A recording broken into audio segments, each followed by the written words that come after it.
Okay, so goofy video showing you guys what you need to do for your periodic trends lab that we're going to actually start on Monday.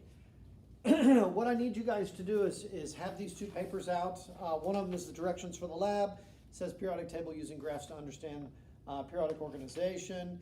And then over here, this is the ADI report sheet that you guys are going to use. A little bit shorter ADI lab than what we've done or what you may have done in the past, but that's fine. So I'm going to kind of take you through it and tell you what you guys are going to have to be responsible for. Oh, of course, right? I'm not going to be able to do it. Let's see if it works. Oh, no. There we go. This will work. Okay, so the first day, which is not really today, it's actually kind of on Monday, but what I want you to do as far as your proposal is concerned is go ahead and read through the sheet with all the directions and stuff on it and kind of know what we're doing. I'll show you the stuff that you're going to be able to use in the lab here in a little bit. But look at the data that it gives you on the bottom and decide how you're going to disaggregate that data. To do that, you need to actually read the analyzing periodic data kind of in the middle of the page and figure out how the data is going to be given to you and then how you're going to make it tangible or make it so that it's easy to explain. And I'll show you. So you're going to need to say, you know, what is a periodic trend? Well, on a periodic table, there are several different trends. We're only going to look at three here: atomic radius, electronegativity, and ionization energy. But it tends to like get larger as it goes across the periodic table, or maybe it tends to get smaller or decreases as it goes across the periodic table. And you're going to look at this data and present something kind of demonstrating that you know what that is. Atomic radius is actually a trend, and you guys will be able to look at those three: atomic radius, electronegativity, and also ionization energy as being some of those that actually do follow a trend. What you guys are going to be given a task is to do that for those three, but first you got to kind of read through and figure out how to do it. You need to be, well, I'm going to have you guys write down on your sheet, on your proposal paper like this, you need to write down the guiding question, and this is your guiding question. So the things that are here in blue, you're going to write down exactly as it is on your paper. But where did it go? Oh, that's so sad.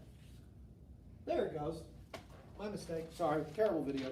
Okay, so this is your guiding question. So which properties of elements on a periodic table follow a periodic trend? You're just going to write this down on your proposal sheet. You're also going to write down this part about your data that you're going to collect. We will be given a set of data for several properties to determine if periodic trends exist within the groups and the periods. So go ahead and write those two down just straight away. Normally we would kind of have you go through and read this and write them down on your own, but we're just giving them to you. This is the first lab we've done together like this, so just go ahead and write it down. Okay. If you need to go back and pause, fine. If not, we're going to move on. So do not write this down. So on your sheet, what you're going to do in your procedure section is after you read that, you're going to figure out what procedure you're going to use to utilize scale and proportion to actually cut straws to be proportional to those values that are at the bottom of that table. And the values at the bottom of the table that I'm talking about are the values down here. So you look at these values for atomic number versus these others and figure out a way to make it proportional. So you'll write down what that process is and write out the steps for that process. But I'm not telling you which one of the trends that I'm going to assign you until I see you on Monday. And then there's, safety precautions. My gosh, you guys are going to use scissors with straws, so you can write whatever you think. Don't write this, but whatever you think is, proper safety procedure for this individual lab. And then at the end, you're going to say, okay, what are you going to looking for to determine if it's a trend or not? You're looking for a repeating, decreasing value or increasing value depending on that trend. And then you bring this filled out, as best you can, and then I'll sign it, and then you're off and rolling on Monday during the lab. So on Monday, let's go to the next slide. What you guys are going to do on Monday is you'll chart, well, actually, this is today, my mistake. So this is telling you exactly what I've already told you. Just make sure you read that fourth sentence, analyzing periodic data, to figure out what you're going to do with your lab partner. If you have a little bit of time today, and then fill out that proposal over the weekend. So here's day 2, when you guys come in on Monday. When you guys come in on Monday, I will be giving you a well plate. This is what the well plate looks like. And I don't know if you can see that or not. But it looks kind of like this. And you're going to turn it on its edge, and then you're going to use these rows here to represent those first 2 or 3 periods of the periodic table. Hydrogen and helium will go over here, and then lithium on this side all the way across to neon on the far right.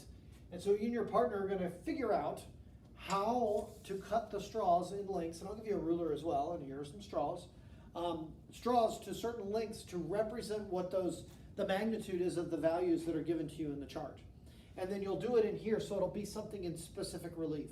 So it'll go up or down or whatever based on its data. And you'll take a look at those too. To make your product, you just scale those values, and then you're going to cut the first 20 elements that are listed on that data chart, and then put them into the well plate so that we can see what you did. And that'll be on day 2. So you'll actually put it all together on day 2.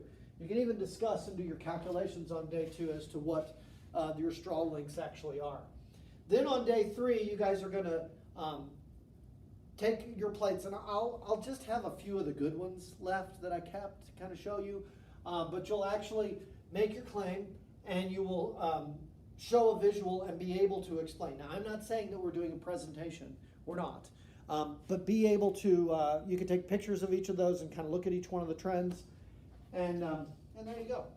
So, but you'll have a claim at the end that says, okay, well, yes, these are trends, or these are not trends. This trend increased from right to left across the periodic table, that kind of thing. So anyway, sorry I'm not here today, but you guys can get through your proposal and bring your proposal filled out on Monday, ready to go in the lab. Okay?